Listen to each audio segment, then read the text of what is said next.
Yes, folks, I ain't worried about it at all because today we are in super fine company. And Shana, if this is your first LinkedIn Live audio, we do see you in the audience. You just need to click the raised hand button and then I'll be able to bring you straight up on to the stage. So, folks, it's good to be back. We have been away for a few weeks. We've been getting on with real life. Mitch has been speaking at some shows. I've been doing some live speaking, but it's so good to finally be back doing a LinkedIn Live audio with you all. And today we're going to be talking all things IP, law, and Web3. So please give me a thumbs up in the audience if you can hear me okay. Firstly, just want to do a quick sound check just to make sure everything is working okay. So if you can just give me a thumbs up in the audience if you can hear me all okay, that would be great. Cool. So let's get into today's discussions, folks. So from material to meta, did you know there is a new trend in Web3 trademarks and virtual world branding? Did you also know that this year alone, there's been nearly 6,000 trademark applications that have been filed by the US Patent and Trademark Office for NFTs and other Web3 related technology? But how do you actually register a trademark in the virtual world? And how are lawyers going to be using Web3 technology to stay ahead of the curve with delivering legal services? And where can you check and keep up to date with all things trademarks? Hopefully, folks, that has piqued your interest ahead of today's discussion. For those who don't know me, my name is Rob Hanna. I am a legal community builder. I'm on a mission to build a worldwide, collaborative, kinder, happier legal community. Day to day, I help lawyers with their careers. I also host the Legally Speaking podcast. We're a top 1.5% globally ranked show. We're the first podcast in the world in the legal space to be sponsored by a legal tech unicorn and indeed to launch our own Creator Coin. I'm a speaker, investor in recruitment and legal tech startups, and I'm also a LinkedIn Top 100. And this feature you're listening to me today, I also host their town halls. And I can't say too much yet, folks, but I have a huge LinkedIn announcement coming. Maybe this week, maybe next week. So make sure you give me a follow so you can keep updated for that. I've done collaborations with the likes of Thomson Reuters and many others. But for those of you who know me, I love to collaborate with the right and like-minded individuals. So today we have our resident awesome Web3 panel with us. We have the amazing Francesca Witzberg, who undoubtedly is one of the world's best trademark and copyright lawyers. She's also counseled top businesses, celebrities, artists, athletes, influencers, and many more. She also runs her own decentral lawyer social media handles and provides aspects of advice on all things related to trademark, brand protection, relating to up-to-date Web3 and NFTs. And by my side, we also have the incredible Mitch Jackson, who is one of the world's best legal community builders, top entrepreneurs, top trial lawyers, and leading the way when it comes to all things Web3 and the metaverse. He co-founded Maneuver with his son, Garrett Jackson. They're absolutely crushing it. He's written the Metaverse Handbook. He's even had the likes of Gary Vee in his Metaverse penthouse very recently. So we are in safe hands. But of course, we have a very special guest with us today. And before I introduce the wonderful Shana, I would just like to let you know this room is being recorded.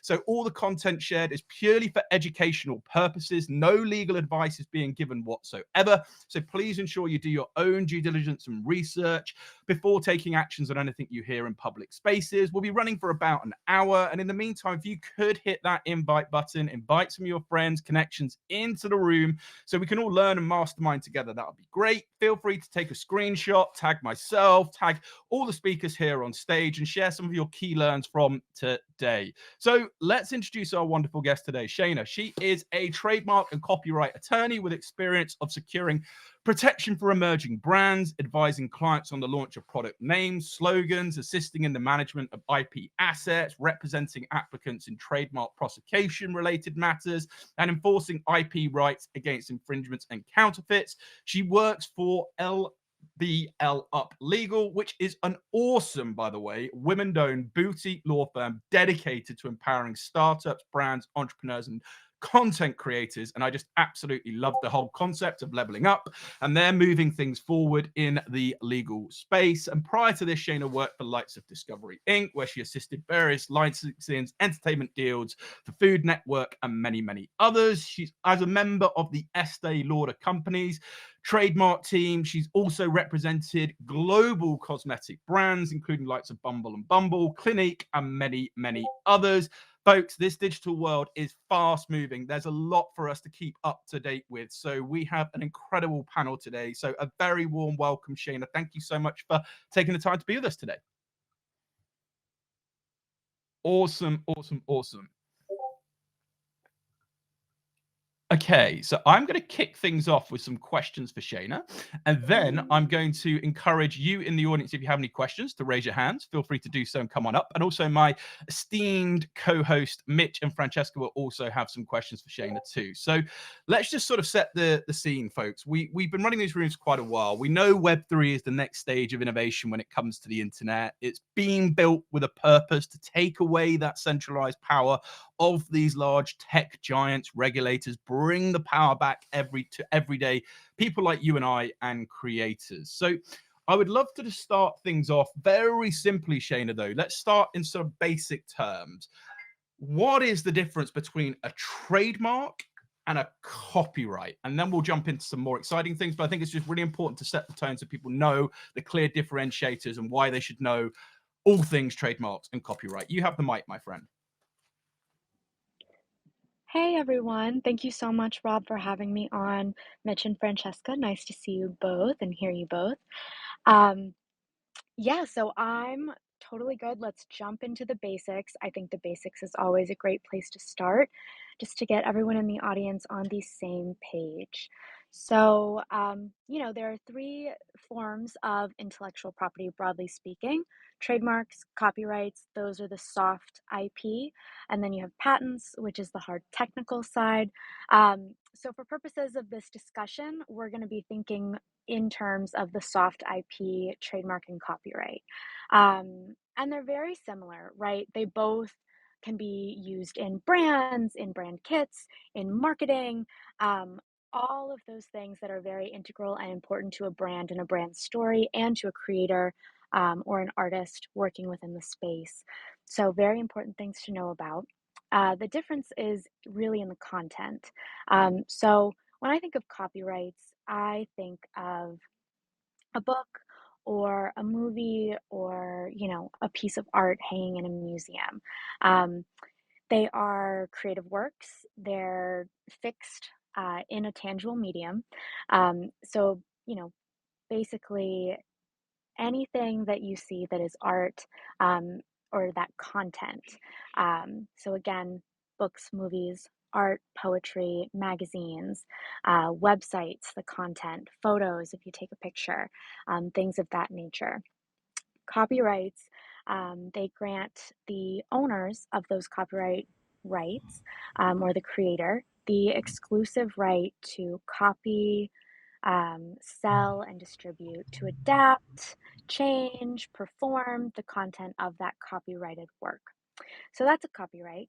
An example would be an artist or an author, or, for purposes of this discussion, an NFT artist creating that NFT art. And then we have trademarks. So that's the other side of this coin.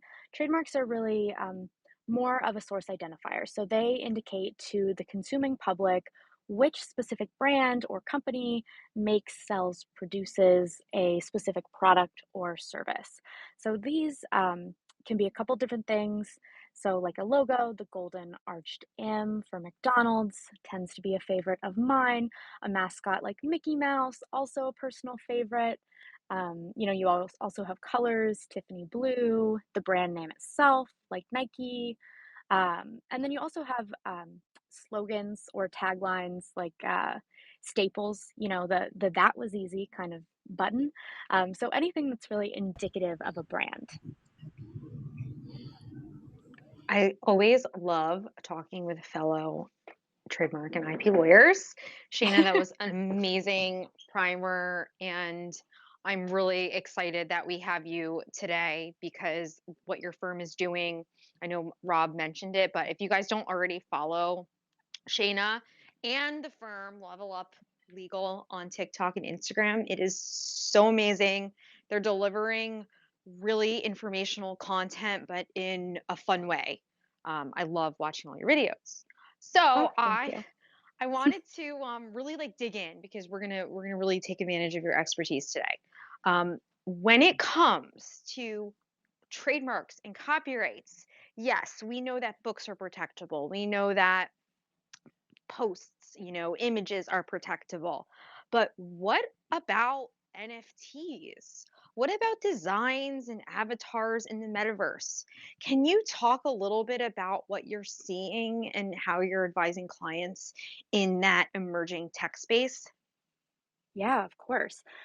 So I think there's, a couple of things to note when I'm advising clients who are interested in the space or thinking about jumping in. Um, and the first thing that I always tell them is that, yes, this field is new and it's evolving. Um, and there are some things that will change and fluctuate over time, but there are also a lot of constants, right? The main one being the law. Like there are certain tenets of trademark law that will always have to be followed. So, for example, if you are a business who wants to have a storefront in the metaverse, or if you are an NFT creator who wants to protect their lines or any digital kind of goods or digital clothing that you're selling in the virtual world, you know, first thing I'll tell them is that we have to make sure, number one, that no one else is already using that similar name if they're not an established brand, here in the physical world. So we'll have to make sure no one's using that name. We'll have to make sure no one's using a similar name that would cause confusion amongst users or anyone who is kind of roaming around and exploring or making a purchase in the digital world. So those are some basic tenets I always ask them to kind of make sure and go through that they're thinking of in their heads. I'll also make sure to say, you have to have all the groundwork in place to make sure that you can demonstrate use in commerce and you're actually going to be able to sell the goods and services that you are thinking of selling in that digital world. So make sure that groundwork is laid. Um, and those are kind of, the basic couple things that I'll mention right as a jumping off point. So it's kind of similar. I think of it as kind of similar of how I would counsel a client who's getting ready to register a trademark in the physical world as in the virtual world.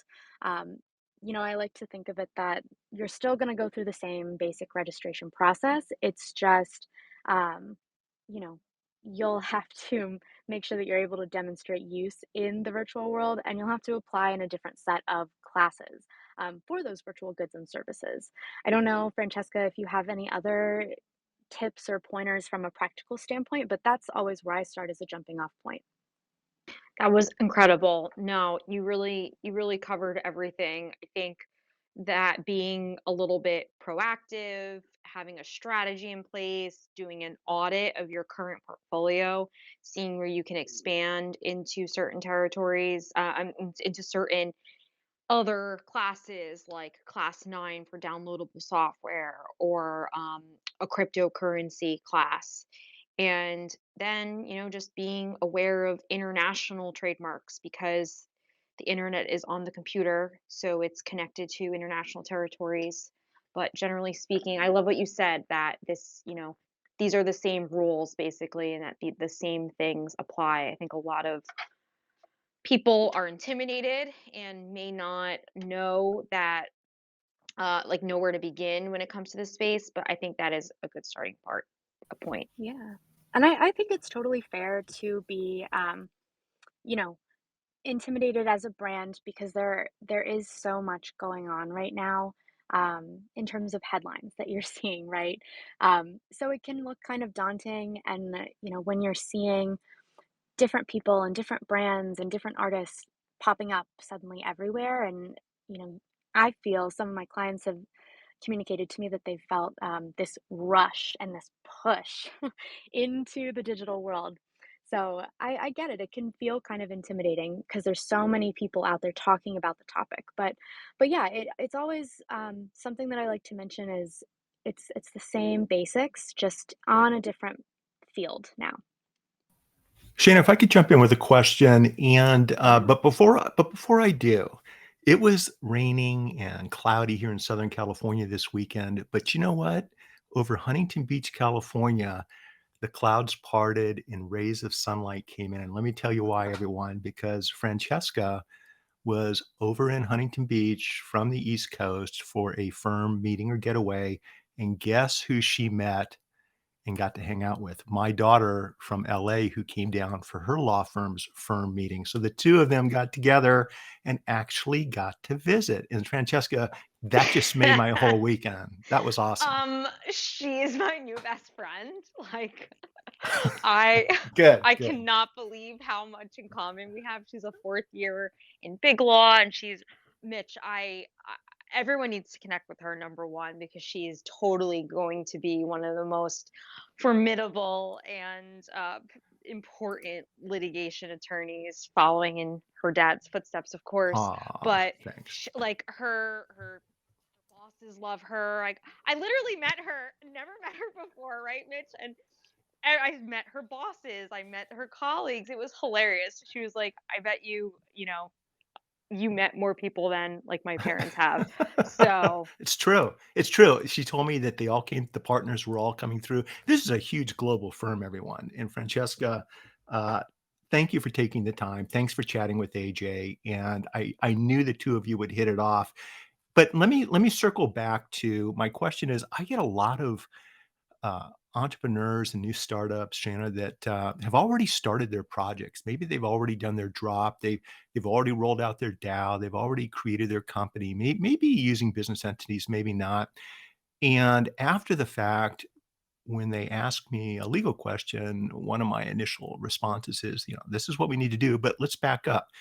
Did you protect that graphic? Did you protect that name? Did you protect that logo? It's always after the fact. And the more you think about it, the nature of Web3 and the metaverse, it almost attracts the type of people who are creative and aren't afraid to take that next step that everyone else either doesn't know about or they're afraid to take. And so a lot of people jump in head first with their ideas, and then afterwards they want to fill in the blanks from a legal standpoint. What are your thoughts? What are your comments, with respect to companies that have already started and then they realize they have that phone call with me and they realize, uh-oh, we need to deal with our IP and we're already 6 months into the project. What should they be thinking about? What can they still do? Or is it simply too late? That is a great question. And hearing you talk about those creatives, I have such a big place in my heart for creatives who have no fear. Um, the cautious lawyer brained side of me is thinking, "Oh my goodness," um, jumping in. But the kind of artistry side of me really identifies heavily with creatives who are so willing to just risk it all, and I love that. And I think that they are really such a big part of this whole digital space.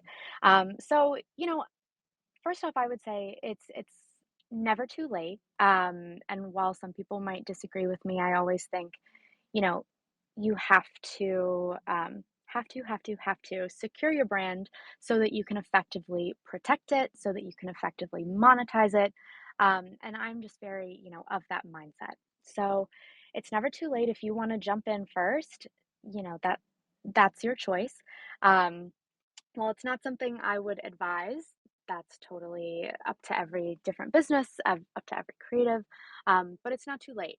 You can still apply for a trademark registration or a copyright registration after the fact, and after you've started using a particular name or using a particular logo in the digital world after you have dropped your NFT. Um, you know, you can file for those things, you can protect those things, and you can obtain those official registrations. Again, that'll help you protect them moving forward and give you those rights to really draw that line in the sand. It'll give you the rights to license out those different rights and that different artwork or brand name if you choose to do so. Um, and kind of when you license it out, you can also make more opportunity, gain more publicity, make more money. So it's not too late. I always will kind of advise definitely brands who are moving into the Web3 space to get those trademark registrations, get the registration for the logo, because what we're seeing kind of with big brands right now, and more established brands are kind of, I'm going to call them squatters. So individuals who may be into the digital space first, or individuals who are at least applying for those trademark applications in the physical world through the USPTO first, and they're applying for names like Gucci, uh, in connection with digital downloadable goods, and kind of trying to beat these brands to the punch, right? So that's really what we want to avoid happening. Granted, if it does happen, I'm sure that these legal teams are on it, um, and there are always ways to get out of that. But it's always best to kind of lay that groundwork first so that you don't have to go back and retroactively deal with any issues that might arise later. Um, I have not had too many instances of clients or business owners that I've spoken with who have just dived in. I'm working with a couple different companies and artists who are really taking the time to do their research, do their homework, um, and kind of get everything laid out before they jump into the space and launch their services, launch the products, which is great. I know, Mitch, you said you have had kind of the opposite experience, and Francesca, I don't know if you've had any experience as well, but I'm curious, if you've seen anything, or any war stories that have been, areas where you've had to really retroactively pull it back and pull the clients back. I'll let Francesca dive back in, but just quickly, I think the norm is well-prepared clients do exactly what you just mentioned. They plan ahead. Bigger brands obviously know how to play the game, and so they'll reach out to someone like you or Francesca to protect their IP. The small entrepreneurs, the startups, new college grads who haven't really thought about everything we've already talked about will sometimes hit the ground running, and then they'll have a conversation late at night with someone at the local watering hole, and it's like, oh my goodness, I never even thought about that. And so I think the question I'm getting from a lot of the young entrepreneurs is it too late to protect my IP? And you just answered that question, so thank you for that. Francesca, let me hand this back over to you. Yeah, I really don't have much to add. She nailed it. Nailed it. Like being proactive, like we said, and also just really I've had it where clients have come to me too late and it's way more expensive. It's not impossible, but like you said, just getting your stuff done early and preventatively will save money and emotional expense. I think Rob wanted to jump in with a question. Yeah, no, I'm loving the conversation. It's a question for everyone in the audience. Curious, who has registered a trademark before? Give us a thumbs up if you have gone through the process of registering a trademark before, or give us a heart emoji if you're thinking of actually going through this process. Okay, great. Well, yeah, if anyone has any questions or wants to come up or send me a DM, I'm more than happy to sort of bring you up. So I had a quick question just around timescales, Shana, actually. So for folks that are thinking about it, we talked a lot about sort of, preparation, research. If there's any tips or resources you would give to people to think about, that'd be great. And then, if somebody's thinking about this, what's a realistic time frame where they could actually get that sorted in terms of actually acquiring that trademark? I know it's not a straightforward question. It depends, but just roughly to give people an idea. Yeah, great question.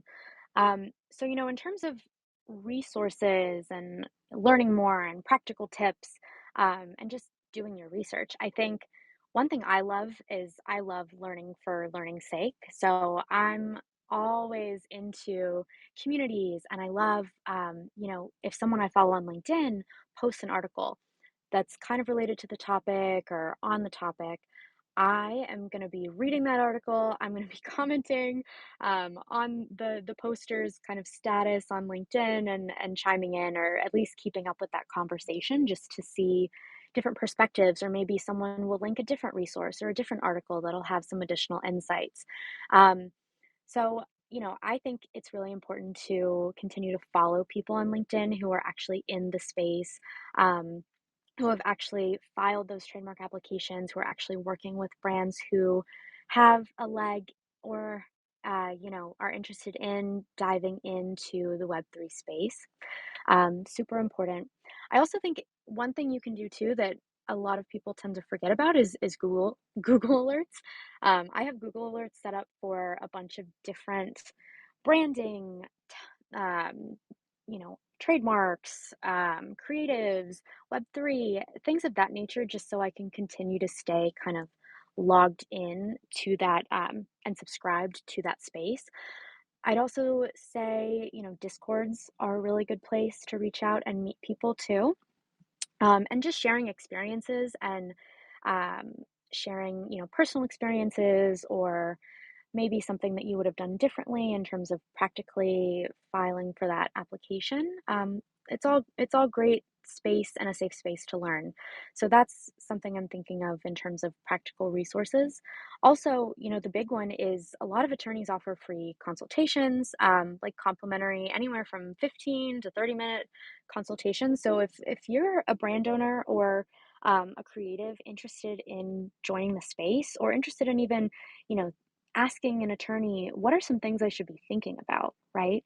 Um, Definitely set up a consultation. I mean, I love giving out my time to anyone who wants to chat. Um, while that's not always going to be the case, and I'm not always able to give tailored legal advice. It's mostly for educational purposes, just general inquiries. Um, it is really interesting just to have those conversations and see some things that you might not have otherwise be thinking about. So that's another tip I would say. In terms of the actual trademark filing process, if you do jump into that process, if you are working solo and not with an attorney, I think that the USPTO does a pretty good job of putting out all of their resources on their website. They have different PDFs of the applications that you want to file, so you can find those online, figure out what you'll be needing and how to fill that out before you go to do that. I believe they also have, informational videos, which are very helpful as well. Um, and those are good guides and good practice tips too. In terms of, the application process and how long it's taking, personally, I have been seeing anywhere from 9 to 11 months after the date that the application is filed. That's when we'll be getting a response. So it is quite a long lead time. Um, and, I know that the USPTO in particular has been pretty backed up since January of 2020, honestly. And so I think they're still kind of trying to work through that. So just keep that in mind when filing an application. But I will say, lately, and I don't know if this has been anyone else's experience, I have filed a couple applications, I think, in the August, early September timeframe, and I am hearing back about those. I heard back about one of them last week, and I was like, "What is happening? Why why did I hear back so quickly?" It was so strange. That's amazing, I because know. it's been I have one that's 2 years, like, no Oh joke. my goodness. Wow. Yeah, So if you it's file now, it's quicker. apparently.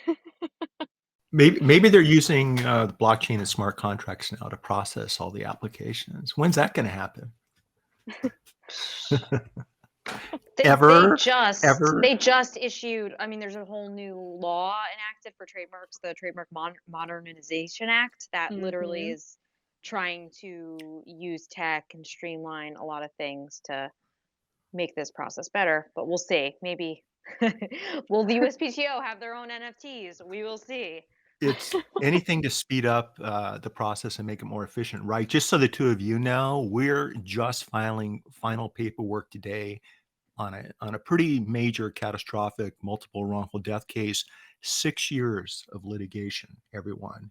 And it had to do with COVID delays. It had to do with the defendant being tried twice for criminal vehicular homicide, which delays the civil proceedings. So I feel your pain, but multiply it by 2 or 3, and welcome to my world in this COVID pandemic criminal defendant era. So, Shana, real quick, what are the biggest IP needs? And Francesca, you too, obviously. What are the biggest IP needs you're seeing specifically looking at Web3 when we're dealing with either somebody creating a smart contract or somebody creating an NFT drop, or maybe even somebody playing around with DAOs? What do you see the primary demand right now in the Web3 space for those 2 or 3 different platforms or applications? Just curious.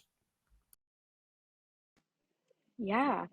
I mean, personally, as of late, I have been seeing so many requests come in for like NFT artist contracts. So, creatives who are contracting with these different artists to make their avatars or make the designs behind their NFTs, NFT collections that they're dropping. That's something I'm seeing a lot of recently. Um, and, I'm also kind of on that note, getting a lot of questions about licensing for NFTs, and also licensing for services and goods in the metaverse and in Web3, just generally speaking. A lot of questions about ownership, a lot of questions about licensing. Um, Again, I think those are two very big topics that can be fact dependent. So if you do have a question about one of those two, I would recommend reaching out to an attorney to speak about that. But, you know, I think those are the things I'm seeing. I think we'll continue to see those questions being asked, especially as it relates to NFTs and the drops. Um, I think that we're going to see a lot more drops come up. I feel personally that I have seen kind of a slowdown of big NFT drops, but I don't think they're gone forever. I think it's just kind of a rut. But good questions to have. I don't know, Francesca, if you've seen anything different or similar. No, it's really I think you covered it. I don't wanna repeat. I have a follow-up, something you said, Shana, that thank you, Francesca, because it gives me a chance to ask another question. We're talking about NFT drops. You mentioned licensing. There's been a lot of conversation lately about whether or not um, NFT purchasers acquire IP rights, copyright when they purchase the NFTs. And can you share a little bit about the difference between the ownership of a copyright through some type of digital transaction versus actually just simply acquiring a broad license to use that IP, that NFT and the related IP any way you want? Is there a difference between ownership and licensing? And what would purchasers need to pay attention to if they're spending a lot of money for a particular NFT, but they're not actually purchasing ownership of the IP rights? What should they pay attention to? Great question. So I always tell individuals who are looking at creating an NFT and working with an artist, and they're working on the parameters of that drop, or individuals who are looking to purchase an NFT or be a part of a big drop or something of that nature, like a community with that NFT. Um, so in terms of ownership, right? Ownership is you own all the rights to do basically whatever you want with that copyright or that art that you own. So you can transfer it, you can sell it, distribute it however you see fit, and exploit it for commercial purposes, however you see. Um, when you are, and I think it's fact dependent, because some NFTs, when you do purchase them, you're getting a very limited license to use or transfer that NFT specifically. Some of them, though, I have seen get more of like a broader kind of right when individuals are buying an NFT, um, it all depends on the parameters of that specific drop, right? And so most of that is kind of built into that smart contract. And so if you can't find the answers there, the answers can oftentimes be found on, um, like that website generally for the drop, or in that kind of Twitter page, there will be more information. Or if you just reach out to the person who has created the NFTs, they can provide more insight into the specific rights that you're getting and the specific license that you're getting with that NFT. But that's something that I really will always caution you um, to look at closely, just to make sure you're not infringing or exploiting anyone else's IP rights. You definitely don't want to get into any trouble there. Oh, And so go for it, Trisha. I was just gonna add something. It's so true. Like Shana, you mentioned that there's multiple different places where the license can be, and you have to read the terms, and so it's tricky. And the space was moving so fast that, I mean, what has now become multi-billion-dollar NFT projects, if you look back at the beginning to see like their first trademark filings or their first the terms that they built, they were not very good. But now as we're seeing more and more of this, and brands and NFT projects are taking it more seriously, what we're seeing more of is exactly what Shana alluded to, is this NFT license, that it can be it can be referred to on the website. It could be in the terms of service, but there needs to be an NFT license. And the best practice is to make it standalone, obvious, and um, have it also have your the people who mint first list it in OpenSea to try to bind them, because I mean, Shane and I can nerd out about like how these contracts, if and whether they legally bind clients, but it really is all about having, I'm sorry, whether they legally bind the NFT purchasers, right? Because you could throw terms up, but the question is, you know, are they legally binding? Um, so all this stuff is new, but we're trying to figure this out together. It's super exciting times, and I want to stick with that excitement point actually, Shana, for you, because the legal industry is changing. It's taken a while. My grandfather practiced the law, and the way he practiced the law is very different to the way it's practiced today. So my question to you is, what are you most excited about with regards to the future of your legal practice and the way you're going to be delivering legal services for your clients? What are you seeing? What are you most excited about in light of all of this technology and stuff we're talking about today? I'm really excited for a couple of different things. First, I'm really excited to see what my clients are doing, and what they are creating within Web3. I love There's not a single one of my clients who I don't really, really love what they're doing, and feel passionately about helping them, create their vision and protect their vision. So I'm really excited, first and foremost, to see their kind of goals um, and visions for their business and their futures kind of turn into a reality. That's really exciting for me. I'm also really excited about in terms of tech, the automation that can be brought into our day-to-day legal lives, and seeing how, um, there can be different apps built or based off of the technology, like blockchain technology, um, to kind of help us further automate and organize everything. So I'm really excited for those two kind of aspects of the Web3 space. We'll see how how things continue to unfold. Like we're all kind of alluding to, this is a very fast-paced area.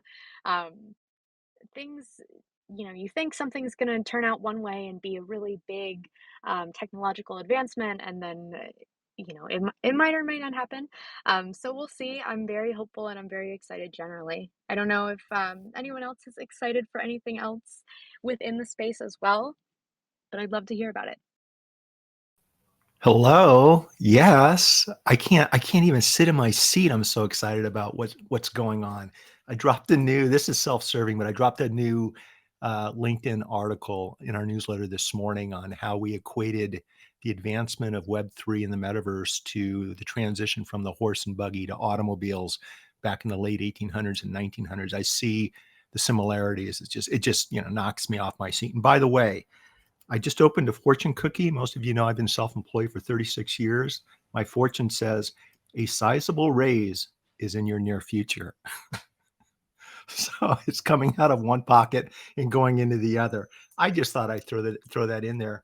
I'm so glad Daniel jumped up on stage. Daniel's a big supporter and advocate of all the different things Web3. We connected because of Web3. And Daniel, it's so good to see you jump up on stage, my friend.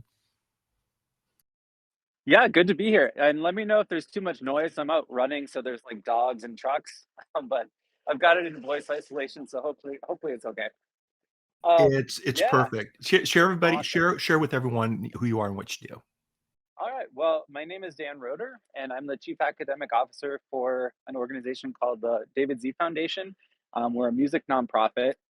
And one of the things that Mitch and Robert and I have connected on in the past is how um, this new space can be leveraged in education, and that's what really kind of sparked me to jump up here and ask a few questions because um, something like one of my dreams with the space is to be able to help kids around the world make income streams and sustainable incomes either through their schools or organizations or families, communities, and um, that I always have in the back of my mind what legal protections are there that once the space really is once there are options for a youth oriented um, part of the space. I know there are kids in Web3, and there's really, really tremendously successful children. Like I know of a few in Thailand and the UK and in the US, but um, I'm always just nervous. Like how can we make sure that number one, their IP rights are protected, and then number two, um, there's somebody watching, somebody that's got their back. So I guess it's a pretty broad question, but um, something that I'm passionate about, and whatever I can do to kind of amplify what information we have and what best practices are, that's what I'd love to do. I think that's a great mission. I am also a huge proponent of music. My fiance is actually a musician, so I love that. Big snaps to you. Um, and thank you for sharing. So, in terms of protecting, you know, the IP rights, I think it's twofold. So first, I understand that not everyone is always going to be, proactive when it comes to protecting your rights, and sometimes, you don't even know that you can protect something, right? Um, so if you can, and if you are able to be proactive, that is my number one tip: is to be proactive and protect what you are making or creating before you put it out there.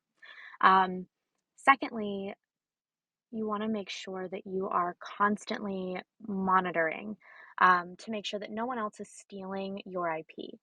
And so that takes a little bit of work as well. Especially right now with Web3, because some people have access, some people do not. There's so many different, just like there's so many different corners of the internet, there's so many different corners of Web3 in the digital space. And so there's going to be a little bit more effort required there, I think, but really just continuing to monitor the space and making sure that no one is taking something that you've created, something that you're putting out. If you do find that someone has taken your IP or is infringing on your IP, um, definitely reach out and take action to continue to protect your rights. Those are the two tips I would say. I don't know if anyone else has anything they'd like to add as well. Being proactive and like when you said monitoring, my brain's already like, well, we should be looking on Decentraland. We should be looking at and seeing what people are building out in some of the other the other metaverses, it's it's really scary to a lot of companies who feel like they've just finally have been navigating the online enforcement, or still feel like they're not with, in Web 2 with Amazon and eBay. There's always, it's like whack-a-mole. So to add this other universe, metaverse, this other area to their plate in terms of enforcement is very overwhelming. But I think it's just a matter of having a plan, being on top of it, and really making sure that you're watching these key spaces to protect your core IP. Maybe along those lines, just kind of playing off of what you each said, I seem, Shannon, you're and Francesca, you're probably both dealing with larger brands than what my firms who are representing in litigation. But with young entrepreneurs, with Gen Z, maybe if we had a new set of materials, a new way for them to digest some of the things that we're talking about on platforms that they go to often, as opposed to, a traditional YouTube page by a major governmental entity, um, they would be encouraged to absorb this information. They might be more inclined to learn through scrolling through a particular TikTok thread or an Instagram stories feed on this stuff than where we may digest this information. So yeah, it'll be interesting. Maybe a new bedtime storybook for 6 to 12, well, it's 12, 6 to 8 year olds, that we could share with them in the evenings. I think there's all kinds of things we could do, right? That kind of gave me an idea of what all three of you were just talking about, just in the education of it. I think one of the things that I have learned, I've got a 12-year-old, and she is much more ready for Web3 than I am. So that's, I think, just an observation, but looking at what we're teaching in schools for digital citizenship, it is still kind of very much Web2 based, but it's not what is needed for this upcoming generation.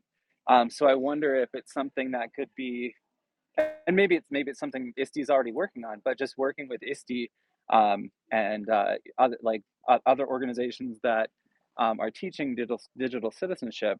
I think we could just kind of um, move some resources in that direction as well, to at least make sure that IP is more clearly understood. 'Cause even having two music degrees, like I never learned about IP until I was actually in the thick of writing film music, and then I got I found it the hard way, like many people do in the music industry.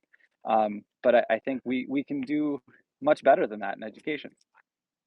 I definitely agree with you. And in just listening to you talk about the different resources that could be created, I also am a huge proponent of founders and individuals who are they're Gen Z and they're so young, but they have all this passion and all these ideas. And yeah, they are creating startups and they're launching businesses and they're doing it in such a different way than, I would think to do it if when I was their age. Um, so I agree with you. I think the education needs to be built out a little bit more. And I also think that brands and you know individuals within the space, as well as I think kind of a little bit of the onus is on us too, as attorneys who are continuing to educate the public about their different rights, is to kind of wiggle into some of those spaces and be there as well and be putting out that content. Um, and I know, our firm, we put out a lot of content on TikTok to try and reach um, that Gen Z audience. I know I saw an interesting stat that was 60 something percent of um, Gen Zers are totally convinced that they're going to fully interact with brands, purchase goods, purchase services um, in Web3. So we really do need to start thinking about the shift in mindset of moving into that space, being present within that space, and educating around that space because I don't think it's going anywhere. And that's exactly why we hold these spaces, Shane. I think, plus one to that, and that's why I'm certainly doubling down and coming and learning from great people like yourself each week. I just wanted to, just sticking with the education point and, just to get a little bit of clarity, we've talked a little bit and touched around infringements. Could you just give maybe a high level, simple definition, or maybe just some guidelines for people to think about in terms of not falling into this trap, or maybe how to spot that if they think maybe others, just from a sort of infringement perspective, anything high level you could give to people so they know sort of some of the pitfalls to avoid? Absolutely. Um, so in terms of infringement, basic definition is you're using something that is not yours, you didn't create it, and you don't have the permission to use it. In terms of you're looking for someone else who's might be infringing on your IP, you see someone else using your artwork, your copy, your music, and they didn't ask your permission. So that's infringement. I think when looking about guidelines, if you are a creator, I know that it can be fun, especially within the NFT space. We're seeing a lot of artists who are alluding to, other artists' work or other NFT drops or brands and logos, case in point, the Meta Birkins. Um, and so I think that there is sometimes it depends on the similarity of the two, right? It depends on what exactly you're looking at. And if there is going to be an association formed between what you've created and the existing business or the existing artist that you are alluding to, or maybe someone is copying you. Um, so my best piece of advice is to be unique, stand out. The more unique you are, I think especially within this space, you're gonna be able to attract a whole community. Um, and that community is gonna be great for so many things, right? It's gonna be great for the recognition of what you're creating. It's gonna be great for, you know, in terms of making money, because you're gonna have this whole fan base and this whole audience who want to buy what you're selling. And then you're also gonna have this whole community ready to protect you, and this whole community that can also, to that point, help you with enforcement. So if you have someone who's really jazzed about your NFT drop, they're going to be scoping the web. And if they're a big fan and they see something that looks like your NFT, they might send it to you. And, they might find that infringer or copycat for you. And I just think that's a really good way to utilize that community as well. Such great advice, and I love the word. We can't go through a Web3 session without using the word community, because it is so important when it comes to all of this. I want to ask a question because your firm LVLUP Legal recently had our very own panelist here, Francesca, for the Empire State of Law's Meta Law, Web3, NFTs, and blockchain law event. What were some of your sort of key takeaways from that, or anything you would share with us? And Francesca, anything you want to add to that as well? I'm curious, because it looked like an awesome event. It Thank was you a great so panel. Her firm much. is amazing. Ah, Amazing. Just like it's all the best people with the best energy who are doing amazing things. Like that event, it was really powerful. You guys crushed it. thank you so much. And thank you again for being a part of it. We loved having you. Anytime you want to collaborate, just let me know. We're down for it. So I think Francesca did a great job on that panel explaining, a lot of the ins and outs and guideposts that creators and brands should be thinking about when moving into the space. One of the main takeaways that I had was, again, that while the space is constantly evolving, the law is majority the same. Um, so that was my big takeaway. And I think something else that I took away from that event was um, just how much there still is to learn about the space. So again, just my big advice to everyone listening in is to keep learning, because there is so much more to see and so many new kind of practical applications that we have yet to see and have yet to unfold. Francesca, I don't know if you have anything else to add too. No, it's just an exciting space. Use the people around you. Reach out to Shana, follow her firm. Um it's moving so fast, things are changing, but it's not going anywhere. Even though it's, crypto winter, bear market, it's really it's here to stay, and it's going to be only more integrated in our lives, I think, in the next 5 to 10 years.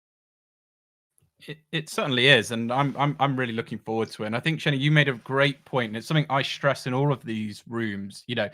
I'm not an expert in this. I'm super curious. I'm reading, I'm collaborating, I'm in people's communities, Francesca's, Mitch's, I'm reading resources, but I would still not call myself an expert because, there is so much, so many moving parts of this. So, we want to encourage you folks. These are safe spaces. So, like, if you have questions for follow-up weeks or you want topics to be discussed, reach out to us because we want to make sure that we're adding value to you. And I've really enjoyed sort of the IP aspect. We've got two rock stars on the stage today in both Francesca and Shana. And I want to kind of come back to that I mentioned at the start of the discussion, because I know we're coming to the top of the hour, that, this year alone, there's been nearly 6,000 trademark applications that have been filed. So, we've touched on sort of top brands, the likes of Gucci, Nike, Hermes, they've already filed their own sort of Web3 trademarks. Obviously, you're a trademark copyright attorney with experience, particularly with emerging brands. Which brands or industries are you working with, or you expect to be seeing adopting this in the very near future that maybe some of us who aren't so close to it may not quite see, and be good for us to know, or just curious to know? Yeah, right now I'm seeing a lot of clients in the fashion space moving into Web3. I'm seeing a lot of clients who are in the gaming industry move into Web3. Um, and really, a lot of artists are working on um, NFT drops and collections, but they're also bringing that work to, physical locations. So really a lot of different things. Um, but again, with such a large portion of Gen Z really wanting to move into that space and make that their end all be all for interacting with brands and businesses, I would encourage anyone who is curious about diving into, um, you know, dip their toes in, see if there is a space where they can fit in. Um, so I'm really excited to see how it continues to grow. Yeah, I'm beyond excited with all of this stuff. And before I want to pass the mic to sort of Mitch and Francesca for any final questions for you as well, Shana. But I want to ask, how can we help you? You've been very kind and generous with your time today, and I know you're super busy. And like Francesca said, we're big fans of your firm and love what you're doing. And so anything we can do to support and get behind you, happy to do so. But what can we do to help you, or what are you working on? What as a community we can do? Because it's really important within these Web3 spaces, we all come together to help and do whatever we can. So feel free just to sort of let us know anything we can do from our side. I so appreciate that, and I really, really value being a part of a community. So thank you so much. Honestly, right now we are also kind of figuring out where we're moving in terms of the space and always continuing to learn. Um, we're looking to host more events and workshops, definitely in Q1 to continue to educate people and business owners. So, I guess if you see me post about an event, just feel free to forward it on to some folks you feel might be interested in.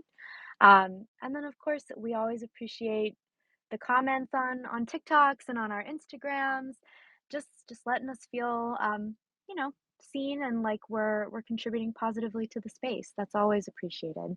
But I'm always happy to give my time. I again value being a part of a community. So if there's anything I can do as well, please know my door is always open.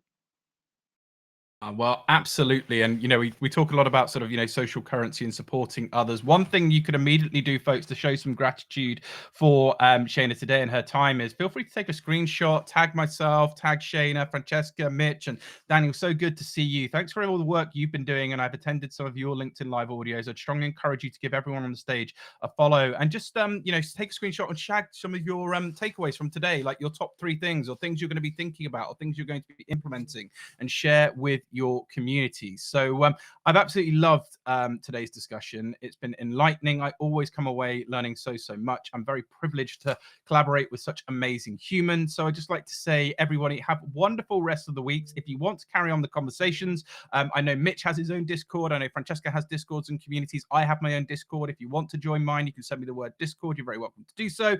And yeah, ideas for future shows, just be in touch. But we also have a huge guest coming next week as well. So Mitch, if you're there, did you just want to sort of give 30 seconds on next week's guest? Because he's a good buddy of yours and I'm getting excited, as much as excited I was for today. Did you want to sort of give 30 seconds on next week? I'd be happy to. And this was fantastic today. Thank you very much, Shana. I just messaged you on LinkedIn and followed you, and we're going to be referring some business your way. I think you're talking about Brian Fanzo, Robert. Am I correct?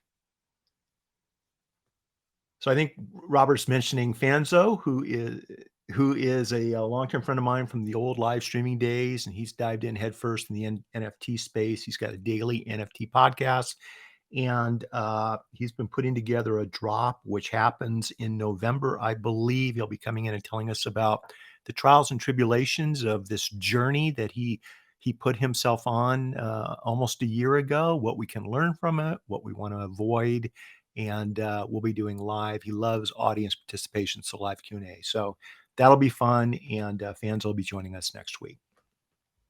There you go, folks. You've heard it. We'll be scheduling that up soon. But yeah, thank you all so much once again. Shana, it's been an absolute pleasure. Really appreciated your time. But have great rest of the weeks, everybody. Take care. Goodbye. Thanks, Bye, everyone. everyone.